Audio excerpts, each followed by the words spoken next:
From the National Newsroom of the Canadian Press, I'm Karen Rebo. Lloyd Robertson, a legend in Canadian TV news who earned the unrelenting trust of viewers over his decades of work, has died at the age of 92. CTV News says Robertson's family confirmed his death last evening. Robertson fronted the CTV National News for 35 years until September of 2011, when he passed the torch to Lisa Laflamme. The CTV National News with Lisa Laflamme begins on Monday. I will see you along the way. And that's the kind of day it's been. Laflamme posted online last night her heart is heavy with the passing of this true giant and trusted friend.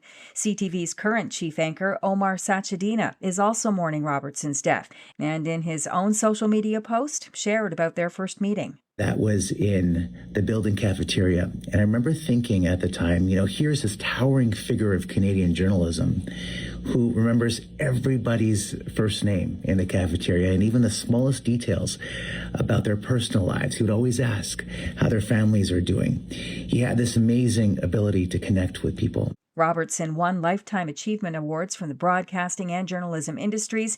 He received several honorary degrees, was inducted into the Canadian Walk of Fame, and was a member of the Order of Canada. Wildfires continue to wreak havoc in British Columbia's interior. Charred debris, empty foundations, burned-out vehicles, and still smoldering fires are all that remain along portions of the northwest side of Okanagan Lake.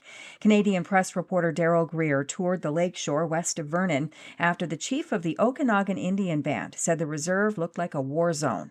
The only kind of anomaly is there was 2 homes still standing, and on both sides of these 2 homes, every other structure in this stretch of lakeshore was gone, and we're unsure how these 2 homes managed to survive. Chief Dan Wilson said 230 homes had burned in one of the most devastating events in the band's history.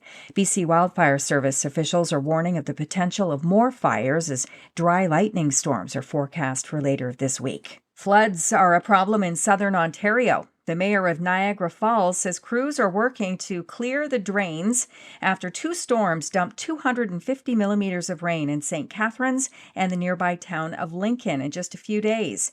Jim Diodati posted a video on Facebook saying the heavy rain flooded his own basement in Niagara Falls as well. What you're hearing is water coming up from my drain in my basement. Yeah, I've been flooded out. I've been hearing about it, reading about it, St. Catharines and Niagara Lake, and now I get a taste of it.